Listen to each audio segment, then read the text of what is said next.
Alright, well, I'm streaming. Let's see. Lighting's not so good today.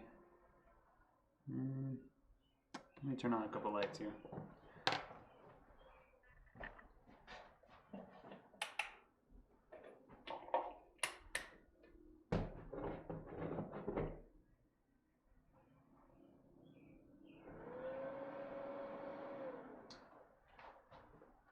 Alright.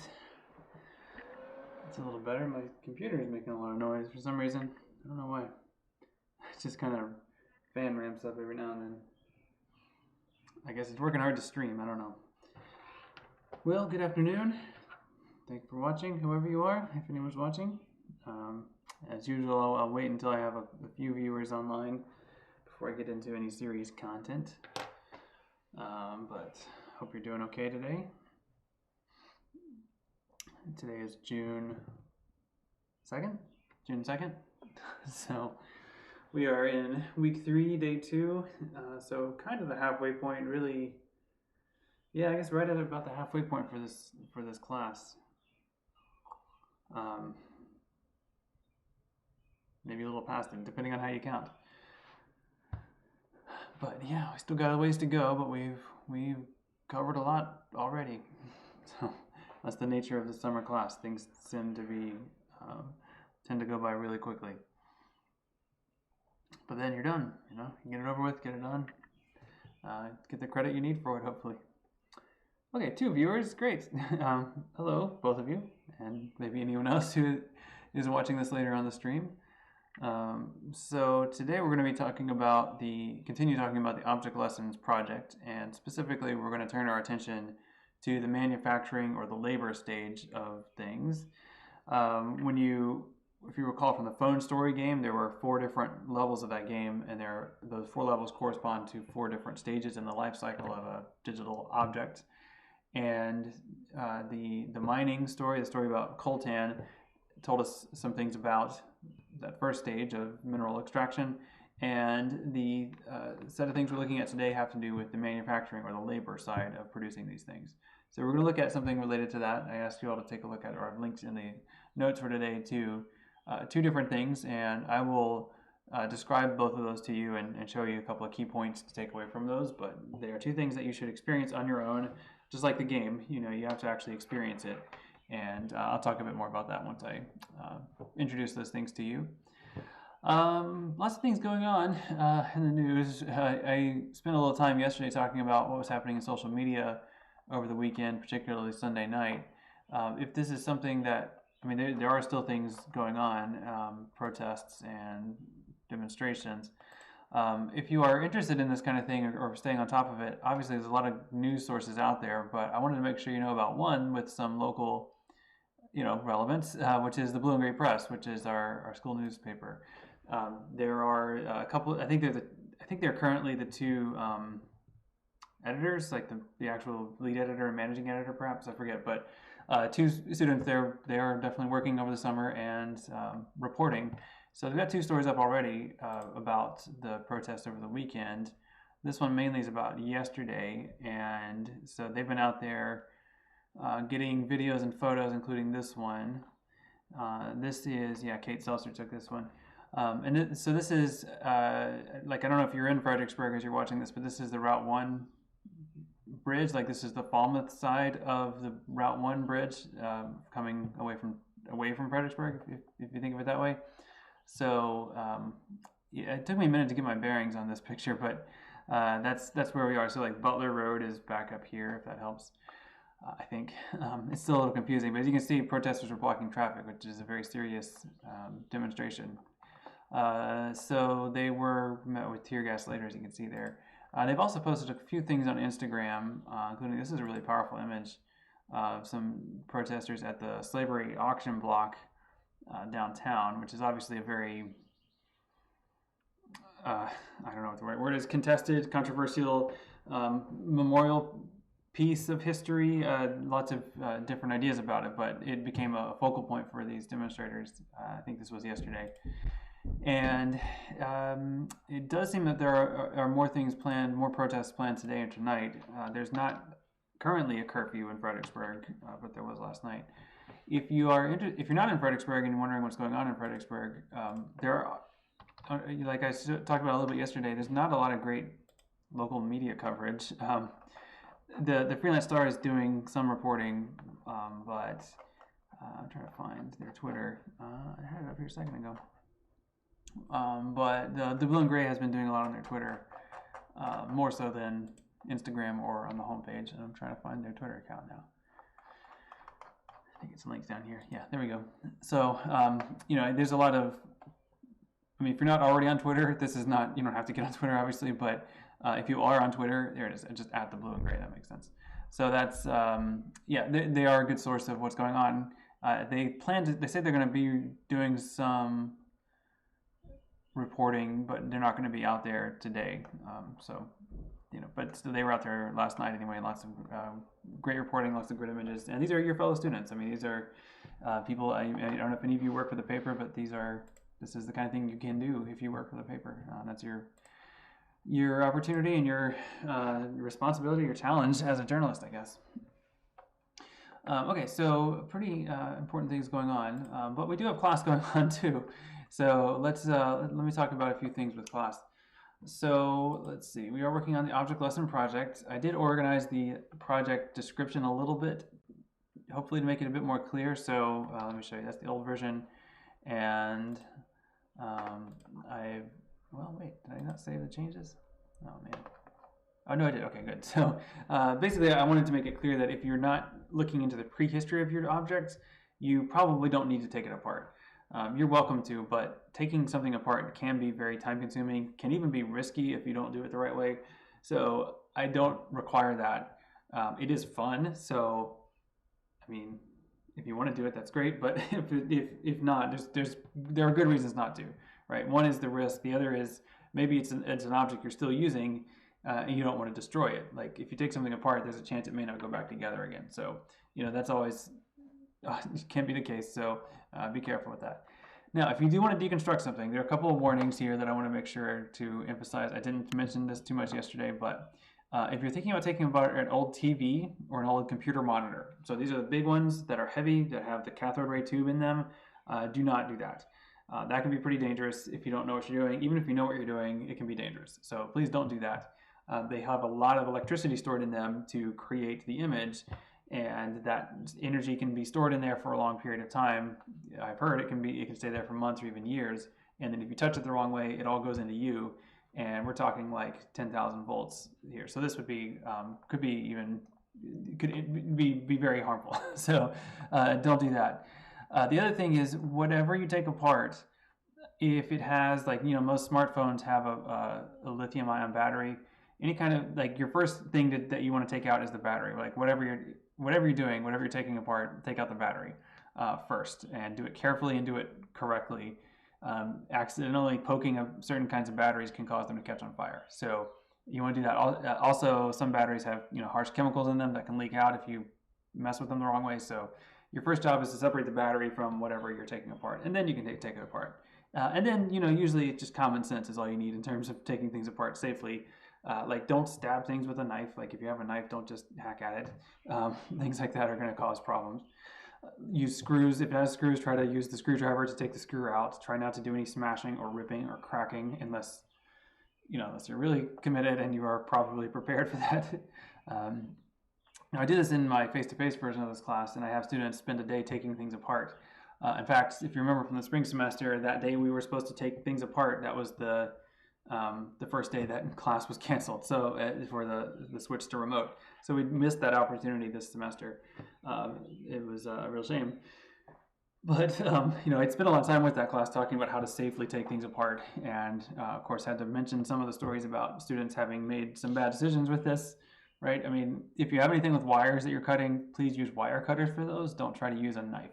The only injuries that ever happened with this assignment were from students doing things that I told them not to do. So, like using just a pocket knife to cut some wire. It slipped and the guy cut his finger. He was fine. He didn't need stitches, but it was still, it could have been avoided. So anyway, you don't have to do that really, because if you are just interested in the lived history of your object or the afterlife, these are things that you can learn about without having to take it apart, and that's okay. Something else I didn't spend a lot of time on yesterday is the timeline. So that the technical part of this project is this timeline.js representation of your information. So I thought I'd take a few minutes before going further to show you timeline.js and explain how to use it. It does take some practice. It doesn't come automatically, I guess. It's something that, I mean, once you're used to it, it's fine, but it is a little weird at first. And so I want to show you how to go through that process of setting up a timeline. So this right here that I'm looking at, the Women in Computing slides, this is timeline.js. This is what I'm talking about when we talk about a timeline. And you can click through it here and you can see examples of what kinds of things you can do in a timeline. Notice as I click through it, the background can change. There's text here, there's a date here. There's also a timeline down here so I can jump to different events. Some things will just have information like this one where it's just a quote. Sometimes it will be an embedded video like this one. Sometimes it actually will give you a summary of a Wikipedia page, which is interesting. And all of this is organized on a timeline, so you can move it left and right and understand a sequence of events. When you're talking about your object, there's a couple of different sequences of events, 3 different sequences of events you might have. You have the timeline of how each component was created, how and when each component was created, and then when it became part of your object. So that might be going back a few years. You have the lived history of your object, which might be the day you got it would be an event, and some, like the day you cracked the screen, might be a different event. But those would be events spread out in the timeline, maybe a shorter range, but that would be, whatever it is. And then if you're talking about the afterlife of an object, you're talking about the future basically, and that might be hundreds of years in the future, millions of years in the future. I'm pretty sure timeline.js will support those kind of dates, and that's fine. I mean, you can do that. So what we might be talking about in the afterlife situation is, let's say you drop it off at Best Buy in 2020, and then in 2022, it ends up being taken apart in a dump in Ghana, and then in 22 million years, the plastic fully biodegrades or something like that. Those kinds of events might be, you're speculating, of course, but that's the kind of thing you might do if you are talking about the afterlife and using a timeline to represent that. So, you can see how this works, and it's really nice. The idea is that you will complete a timeline.js like this one and then embed that in a blog post on your webpage. So it does take a bit here to get through how to do it. So let me scroll down. There's lots of other examples of it. But let's get to the part where we actually make it. To start with a spreadsheet, you go to Get Spreadsheet Templates and make a copy. And the nice thing about timeline.js is that it's open access. So, this part of it is anyway, the way that you create a timeline.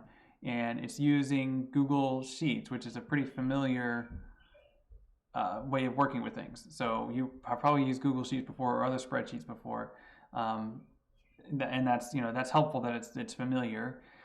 The other great thing about timeline.js using Google Spreadsheets is that Google Spreadsheets can be shared. So if you and I are working together on a timeline, we could just edit the same spreadsheet and then render that as the timeline, and that's nice. The drawback is that a spreadsheet is not really a database, and you really need a database to have a controlled and structured presentation of information like a timeline.js rendering. And so you have to be careful with the different fields. In a true database program, you would you could have it enforce strict typing for certain things. So you could have it so that this, for example, the year field, this has to be a number, like it has to be a year number. And it has to be a year number for it to render on a timeline. Google Spreadsheets doesn't know that this is a timeline. Google Spreadsheets just knows this is a cell. So I can type, other things in here. And actually, what am I looking at here? I can type, numbers and letters, and I can type something like that. And Google Spreadsheets doesn't know that that's a problem. But then when I try to render it with timeline.js, it will be a problem because this is not a date. So things like that can be a little tricky or easy. It can trip you up. Also, what I've discovered with trial and error in timeline.js is that you can't have empty rows between data. So it's okay to have empty rows at the end, but if I were to make another row of data here, then that would cause a problem. It won't continue parsing that. All right, so looking at timeline.js here in the spreadsheet, you've got each row is an event. So this one is the template, and this is an event. This is a this is not the same timeline that we're looking at here, but it's a single slide or single moment on the timeline. So it has the ability to have a title, a date, a description, and some media, and some other things. But those are the basic things. And all those different things that it can have are parameters or fields that are spread out here on this row. So I'm just moving to the right. I recommend, of course, starting with the timeline template as you have to here, but then look at what each of these things are doing and replace them with your thing. So this is going to be my timeline.js demo, and that's going to be my headline now. Notice the first row does not actually need a date; it just needs to be the first one. Also, but every other row does need to have a specific date attached to it. Again, I've learned a lot of these things from trial and error, but it does have to have at least a year in the start date. So in this kind of red group of columns, you have to have at least a year here, but the end is optional. You don't have to have the ending date. You can put one if you want. If it's the same as the start date, it'll just show up as a single point, but you don't need to, and that's actually redundant.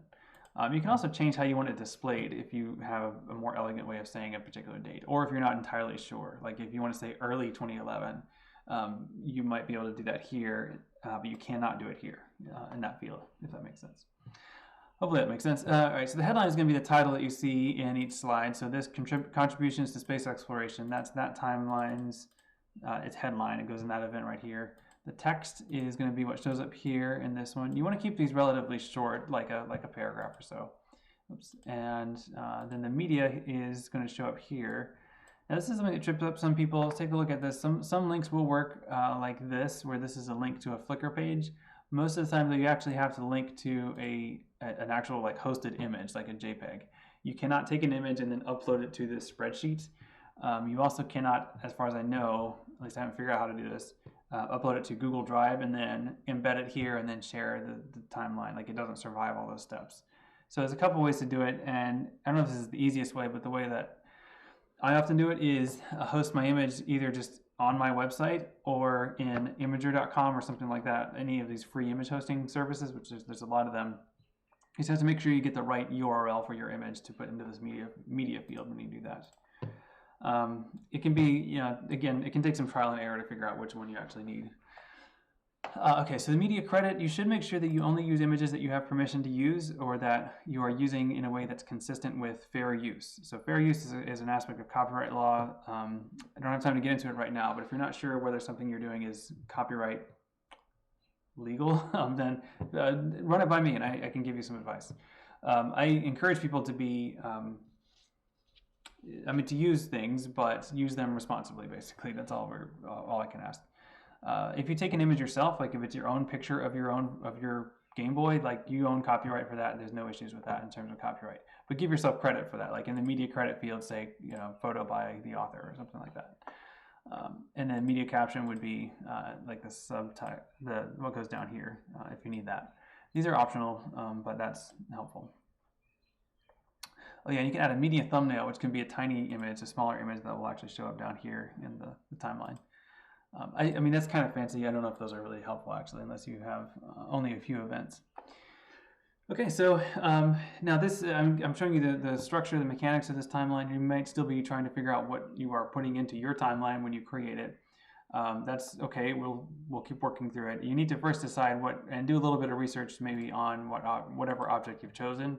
So you should have chosen an object by now, or if you're not, that's your first step, as you see in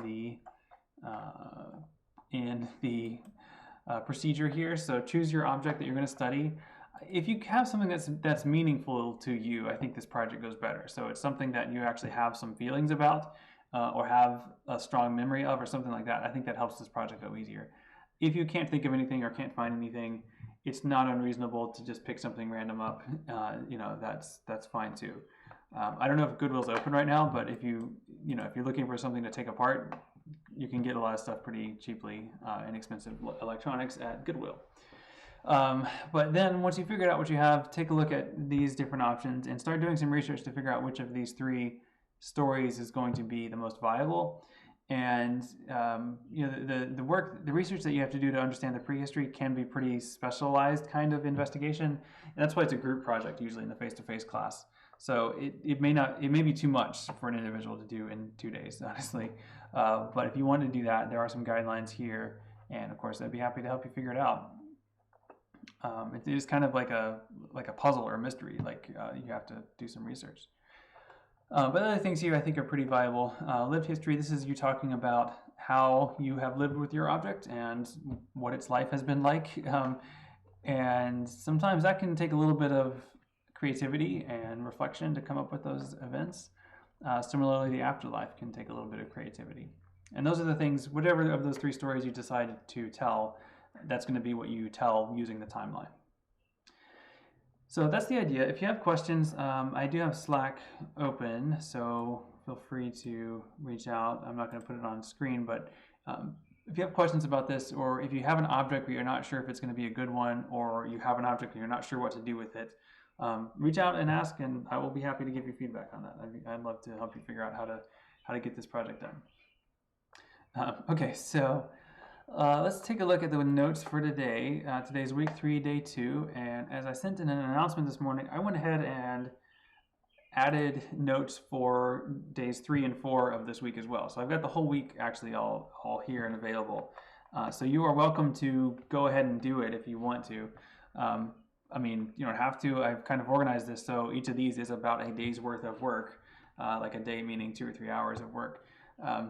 So, if you're trying to do them all at once, it's going to be a long day. But if you want to do that, if you've got time, might as well, right? No reason not to, I guess. But they're here, so go ahead and do that. But of course, you don't have to yet. This is not like I'm not expecting you to have these things done until they're, tomorrow and the day after. But the information is here, so feel free to do that if you would like. The main thing, of course, is working towards the project, the digital, the object lessons project.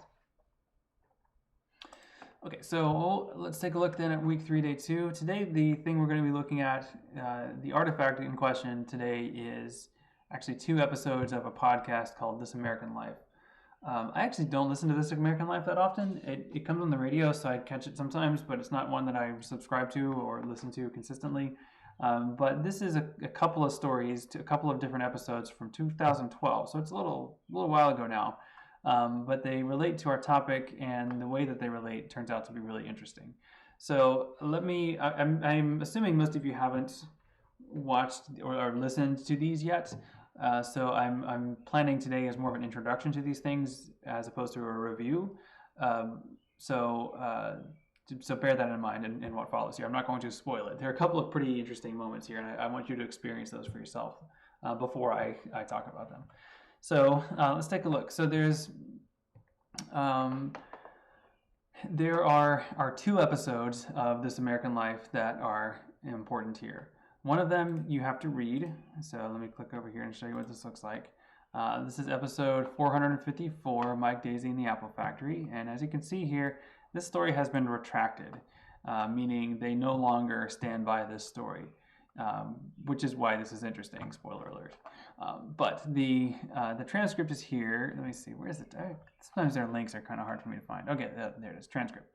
So go over here, click on transcript, and this is the play-by-play audio of that story.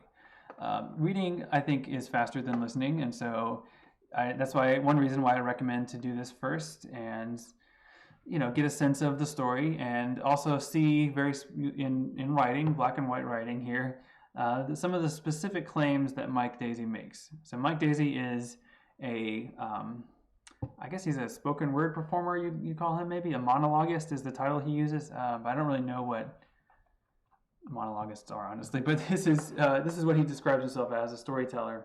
And he talks about visiting China. He talks about going to China and visiting different facilities, manufacturing facilities, factories owned by Foxconn, which is one of the major suppliers for Apple products and lots of other products, but certainly Apple. And so so you get to see it here. And most of the text here is Mike Daisy talking. So I'm kind of scrolling quickly through this. You should read this and understand what he's talking about here. Now, as you noted, or hopefully, this is one of 2 episodes, and I would like for you to listen to the next one. The transcript is available, and you can get to the content that way if you'd like. But if possible, I would really like for you to listen to this one. There are a couple of reasons. One of them is there's kind of a subtext to this project. Not subtext, that's not the right word, but a kind of hidden, it's not hidden. There's another layer to this project that I want to talk a little bit about. When we looked at Phone Story, when you played Phone Story, one of the questions I asked you was, how does the modality, or how does the fact that you're playing this as a game impact what you take away from it? And a lot of you had some great suggestions and comments about that in the Slack channel. Some of you mentioned that the challenge of playing it made you experience the ideas over and over again, and they became more compelling and creepy or upsetting as you played. So that's a result of a specific rhetorical approach that those game designers took. They embedded those ideas in the mechanics of the game. One of the things I want you to understand in working through some of the ideas with this project is that other media have similar strategies that they're good at doing, and skilled creators can use those strategies to be more effective. So, for example, just like the programmers who created Mole Industria's Phone Story game used thoughtful, clever game design tactics in creating their rhetorical object, Kevin Bales, in writing his story, Your Phone Was Made by Slaves, used rhetorical moves of text and essay writing to pull you into that story and to convince you of his ideas, to make his ideas seem more compelling. One of those is that he used a kind of first-person journalistic technique. So he talks about landing in the village in Wali Kali. He talks about the helicopter. It's dramatic, like he's there, like he's giving us this first-person account. So that pulls us into that story. So he's using his words and his storytelling to do that. He also does some interesting intellectual moves in the beginning of that article where he talks about tombstones. I think that's really interesting. The link between tombstones and smartphones kind of raises this question in our mind, because we know this is about phones when we start reading the story or the essay. And so we're wondering, how do we get from tombstones to phones? And there's really a couple of, I think, 2 really interesting pathways to that. And I think that's what's so skillful about that essay. And I think that's what's so interesting about it. The first pathway is just that, like phones, tombstones are inevitable. Like there's something that we don't often think about, but that we all have to think about, and they're always there. Then the connection of course, to the labor practices is what he's mostly interested in drawing our attention to, but the labor practices and then the economics of how they're sold and distributed. And again, it's a really fascinating use of the essay to get to that. Similarly, I want to argue that this episode in particular of This American Life uses audio really well to pull you into the story. The story here is no longer the Apple Factory. The story here now is Mike Daisy. And as you can see from the prologue here, Ira Glass, who is the host of this podcast, is going to be confronting Mike Daisy and asking him to explain himself, because it turns out that many of the details in his original story could not be confirmed and appear to be fabricated. So there are some real moments of tension in this that I don't think you get if you just read the transcripts. You, of course, don't hear any audio, any music, or any other kind of editing, but in terms of how this story becomes really fascinating and uncomfortable, I think the audio is necessary to help you do that. To help get that across. So I really want you to listen to this audio, especially Act 2, I guess.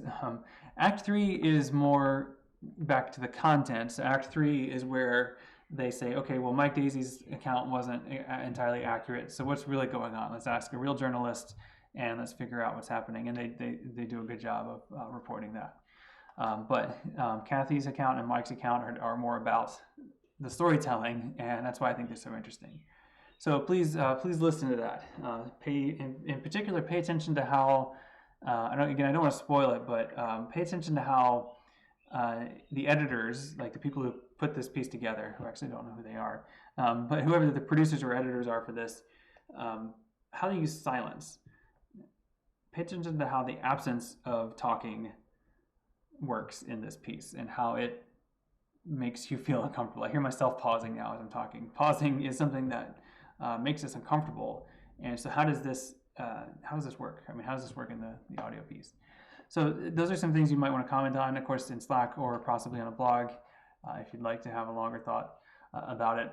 But the big kind of takeaway question here is ultimately, does it matter? Like, what should we do with this information? So Mike Daisey gives us a really harrowing and gripping emotional story in the first podcast episode. Turns out some of that's not true. So what do we do with that? Like, what do we do with the fact that we got worked up about the first story? Does that mean it was all invalidated? I mean, does this mean that or should we accept his argument that he ends up making, which is that he's not a journalist, he's an artist. Doesn't have the same commitment to truth as a journalist. I mean, can we accept that explanation? I mean, just to summarize all that, I think the question kind of boils down to this: does it matter that Mike Daisey lied? So, see what you think. Listen to both episodes. Tell me what you think. Okay, so then the next thing I'd like for you to do is actually figure out what you can about your actual phone or your object, really. If you haven't committed to an object yet, just pick your phone. But this is something you can probably find out about. This isn't all because of Mike Daisey, but his story was widely circulated and people responded to it. And other stories out there, of course, reported similar things in some cases. And so lots of electronics manufacturers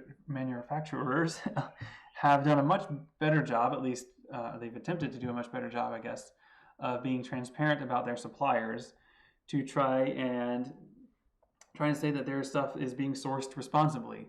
Kind of like with fair trade coffee, where people want to pay a little bit more for the assurance that the people that are farming it are not being treated badly. I think there's a similar motive in the transparency reporting that you see from Apple and Samsung in particular. So, see what you can find out about your specific thing. You may find that some companies are less transparent.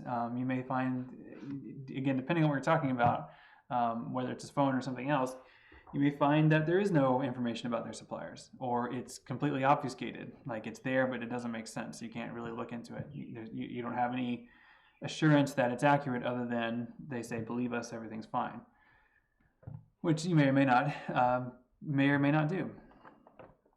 I have a typo there. I need to fix that.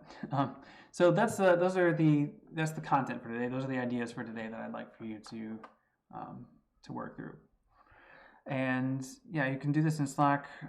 There's a Slack channel now called Discuss Labor, and I think when I created the channel, it just automatically added everybody to that channel. So you are in that channel in Slack. You should be able to find it. I'll add a note there explaining what to do.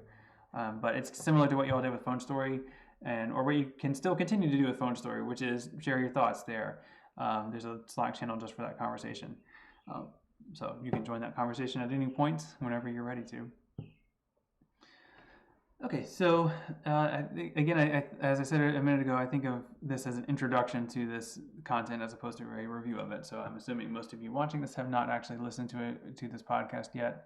But I may have some more thoughts tomorrow about that, and tomorrow I will assume that you've listened to it by then.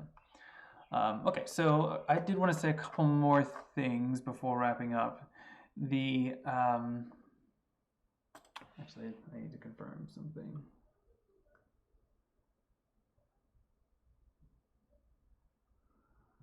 Okay, so it is, as I said, about the halfway point for the semester, for the term. It's not technically a semester. And this, I think, is actually the hardest point of the semester. So I'll tell you a story. So when I was in high school, I was on the track team, and I ran middle and long distance races. So I ran events like the mile. I did 800. I did there weren't often longer races than that, but I ran the 3,200 and occasionally a 5,000. And I was okay. Like, I was pretty good. I was one of the better runners at my school. And I was committed to the 1,600 or the mile. It's about a mile, but we called it the 1,600 meter race where I was running. And that's 4 laps around the track. I was thinking about, I don't know why this occurred to me as a metaphor, but it seems to fit, especially for the summer classes. And okay, so I was one of the better runners, but I was always trying to get better. I was never great. I was okay, but there are certain milestones that you try to move through as a runner. I was trying to I was trying to go under 5 minutes in the mile. That's not an amazing threshold. Like going under 5 is pretty, like for a decent high school runner, that's pretty common. Like that's not a significant threshold, other than for me it was. And it took me a really long time. I remember spending most of my junior season, my junior and senior year, trying.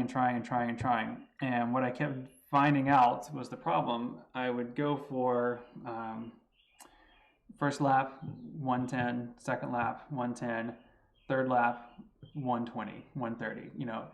The third lap always killed me. The fourth lap, often I would get it back to 110 or faster. I had a pretty good kick. Like I could actually pull it back at the end. But the third lap is always what killed me. And I knew that. And I knew that was going to happen. And it still happened every time. It was still the worst part of it. The third lap is the point where you are hurting. You know you're not done yet. You've got a long way to go. You know what it's going to take to get there, but you just can't do it anymore. And it's really hard. I feel like this is that point in this semester. That this is week 3, this is lap 3 of this semester. You know what this class is about now. You know the rhythms of how things go and kind of the basic workflow of things. You know that it's a challenge, and you know that we're not done yet. We've got some time yet. And I feel like, having taught summer classes a few times now, I think this is the point where people start to get discouraged. So let me encourage you to let me first of all convince you it's okay to be discouraged. I mean, that's normal, but we can move through it. Please let me help you move through this point of the semester.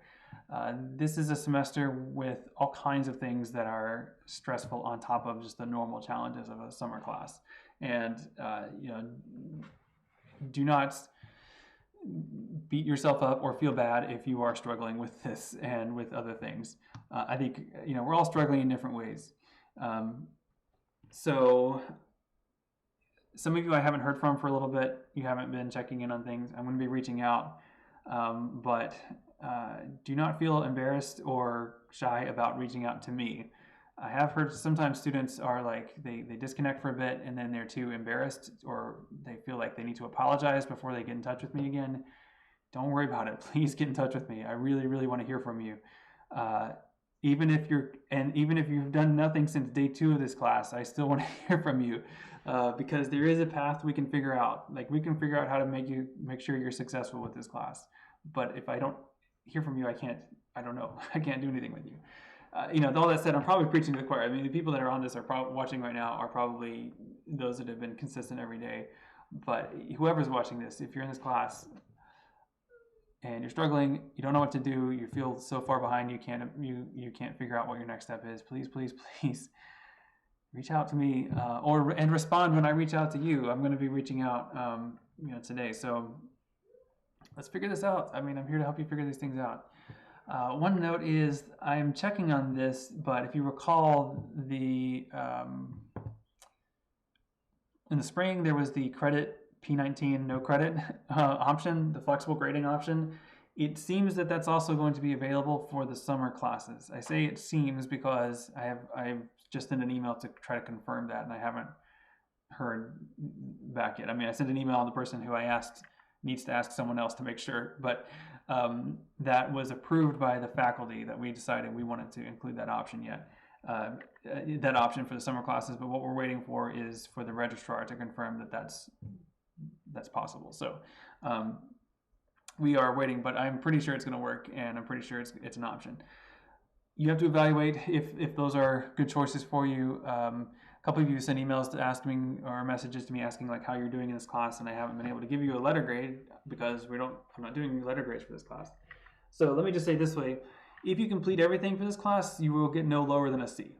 Like, C is the bottom in terms of this class if you complete everything. If you complete some percentage of things, then that would be different, but we would have to look at that case by case. But if you do every assignment, if you turn something in for every assignment in this class, C is the absolute lowest grade you will receive. In my history with this class, that's always been the case. If you have, yeah, and in all honesty, most students leave this class with A's. I mean, this is a class where students do a lot of work. I ask a lot for this class, but students do well with this class, and I help them do well. If you are considering different grading options, I think the flexible option could be worth pursuing if you are feeling like you can't complete everything, or if you haven't, or if you don't want to. That's where that might be something to look at, the pass, the credit, no credit option. But otherwise, I would probably recommend and steer you towards a letter grade, because I feel like I would like to help you get an A in the class, basically. So that's what I generally advise, but that's still a case-by-case decision. So please reach out if that's a question you have. Okay, so I'm trying to think of anything else I need to say before I wrap it up. So this would be a good time if you do have questions you want to pose on the stream. This is your chance to do that. Otherwise, I'm going to be working on the web literacy articles later today after I wrap this up, and getting ready for some things tomorrow.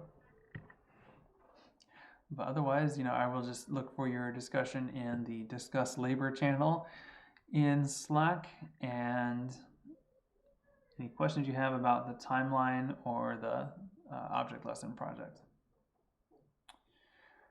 Okay, so yeah, and then just about the grades, just remember, I mean, we're not done yet. We're about at the halfway point.